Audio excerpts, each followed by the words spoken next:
Give up on that lick. I wanted to do something a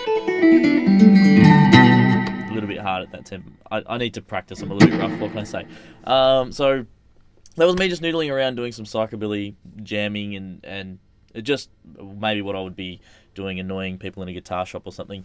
Rusty as heck at that tempo. But anyway, not about me. Again, I think I've said that before in one of my other videos.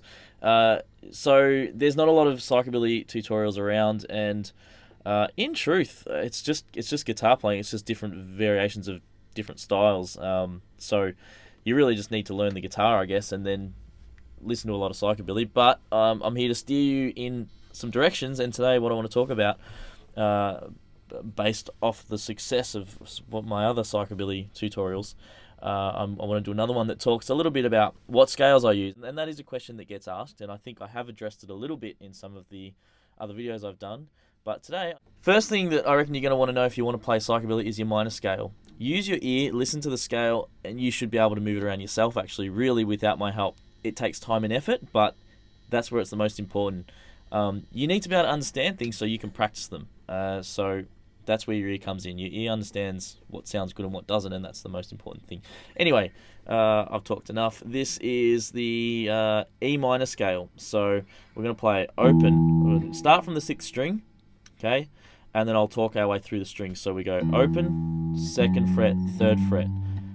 We're on the next string now. Obviously, if I say open again, we've moved to the next string. So open, 2nd, 3rd on the 6th string. Now we're going open on the 5th string, 2nd, 3rd, open, 2nd, 4th, open, 2nd, open, 1st, 3rd, open, 2nd, 3rd. Now, if I'm moving too quick, go back, watch it, stop it when you get confused, get up to that point so you can follow along. You know, I've done a few of these videos now, got a little bit of feedback. I can't make everybody happy, you know. And, you know, you pause it, go over it. And if you really don't understand, you're probably just not there yet. Sorry. Anyway, so there's your minor scale. Go practice that. That's up to there anyway. We come back to the open E. Learn your root notes. E. There's E. So then we do the same scale again. Oh, let's do it properly. E. Sorry, I went past the root note. E. E. Now I'm going to take that up to the 12th fret. So we can do it again as a closed position. Well, I guess they call it a closed position. It's the opposite of open. No open strings means we can move it around. Let's do it again. So from the 12th fret, 12, 14, 15, 12, 14, 15, 12, 14. Now, before we reached out to what would be the 16 here. See that? Have a listen with your ear right now. It's the only thing you can listen with, I guess. Alright, so we're going up to that F sharp there. But I like to go back to the 11th. Okay, so we're on the 12th fret. 12, 14, 15, 12, 14, 15, 12, 14, 11. Slide up to the 12, 14, 12 on the 2nd string. 13 on the 2nd string. 15 on the 2nd string. and our root note again there on the first string at the 12th fret, and of course we've got the extra few notes there, and that's 14, 15, 14, 12. Okay, so I'm noticing time's going very quickly. I'm not sure how many scales we'll fit in today. Maybe this one can be particularly about the minor scale. So get your root notes here as well. Okay, that's on the 14th fret there. There's your E again. There's the same scale. It's just the same scale all up and down the neck. You should, eventually, it's good to be able to play it from any position. Find your E again. So this is another place we can play it. So we've got 7 on the 5th string, 4 on the 4th string, 5 on the 4th string, 7 on the 4th string, 4 on the 3rd string, 5 on the 3rd string, 7 on the 3rd string, and the 5 on the 2nd string. So we've got... Alright, and it's just... Now, if you have, if you use even 10% of your brain, which I guess that's what we apparently don't use more than, you should be able to replicate that using your ear. Oh, that's wrong. Okay. So find your E, octave up. Okay, that's a useful little trick there. Your octave looks like that. 2 frets up, 2 strings across. There's your octave. So whatever the note is, here's an E. 2 frets up, 2 strings across. There's your octave. Of course, if we're playing from the 4th string, when we cross over that 3rd string, it's 3 frets up, crossover. Okay, so it's actually 3 frets up, 2 strings across. E, E. Right, if you don't fully understand that, that's okay. Don't complain and comment, say you don't understand, because it's not like I'm going to hit you over the head for not understanding that. It's okay. If you complain, though, I might via the keyboard. Anyway,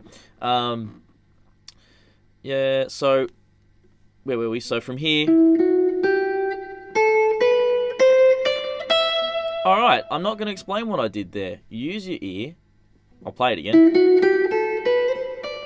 Get it into your ear. If you have to listen to it 10 times and sing it and then try and work it out, this is how you develop that ability to improvise and come up with your own riffs. It's all by your ear. I like to enforce that knowing your fundamentals really helps, but there's so many amazing players that have done a hell of a lot by just playing with their ear. So today, what I've really covered is the minor scale, which is a scale I use a lot. Now, that tune that I was playing before is in E minor, and you could play that over that whole progression, and it would work great. It's going to sound really cool. If you get to a point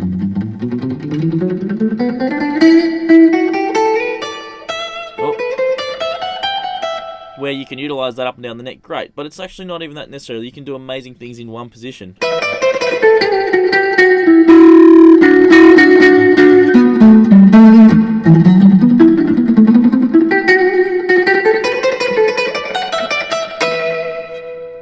That's going to work over all of those chords using that one scale. Of course, you can in effect use different chords over different scales over each chord, but you'll actually find a lot of the time you're borrowing from E minor anyhow. You're just emphasizing different notes. So what I mean by that, here's E. Alright, I'm going to play E minor. Oh, it's asking me if I want to update Adobe Reader. No, I don't. Piss off. Okay, there we go, we're back. And I'm double picking, it just sounds cool. Very psychobilly, and that's something you can practice, just double, practice it slow, build it up, etc. Anyhow, now when we get to the G chord, I can use all the same notes, just emphasizing that G, or using that framework. What do I hear over G? Maybe not that note, for example. I like to try to leave that note out sometimes. So maybe I might go.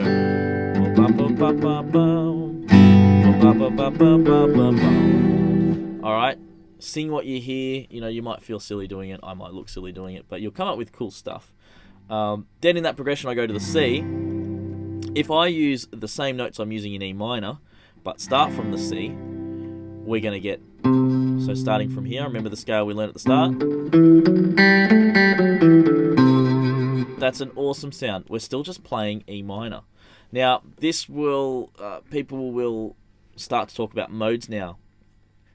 A little bit too much information. I know my modes backwards. I know modes of different things. Yeah, I played jazz, studied jazz, playing swing, but I did all that stuff. I tell you what, it's not. You're gonna use modes anyway if you just almost stick with one scale and make adjustments to your chords. So when you've got that C, we're still just gonna think E minor. So play your C. Play from your, look at the chord. Think about E minor. You'll see that that note is in E minor. And then keep playing E minor, but just emphasize that note. And you're going to get a great sound. I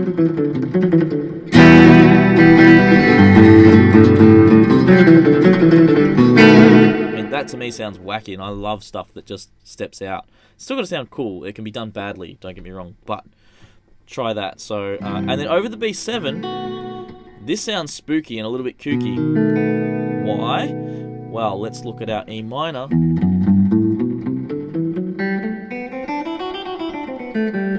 I'm noticing we're playing the open D. We're playing an E here. When we play a B7, we've got one note that sits outside the scale. This can happen in a variety of ways. We might look at our original scale, and then one chord that we play might have a note that we haven't been using. Grab that note. That is a good note. It's an interesting note, and it's going to sound good. So when we get to that B, even if we just keep playing E minor,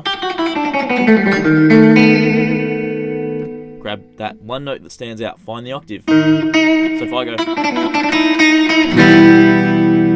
all right. I think, you know what, that's going to have to do for today's lesson, because there should be hopefully a bit of information there for you to play with. And by all means, ask questions.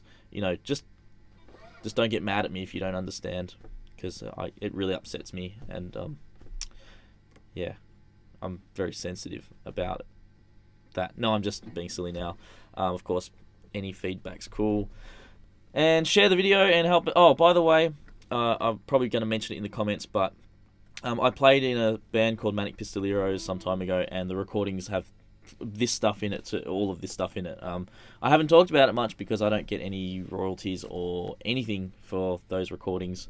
Not going to get into the politics, but if you want to help, the Vaudevillain stuff, which will be in the link, and my solo album Death Rides a Harley, both have, that's cool. You're very supportive if you buy that stuff. And actually, I'm in a band now, and we're recording an album. They're called the Young Saviours. There are a few clips on my YouTube you'll see. It's probably a bit more laid back than this stuff, and we have an album coming out soon. But thanks for watching, and I'm really happy to have finally done another Psychobilly tutorial. I think this is another pretty cool one, hopefully, anyway. So spread it and get it around, and you'll be helping me out. And of course, if you're local and you want guitar lessons or you want Skype lessons, I can help you with that. Thank you very much, and goodbye. Oh my god, it's so cold. I can't play today. Oh, nothing I'm doing is working.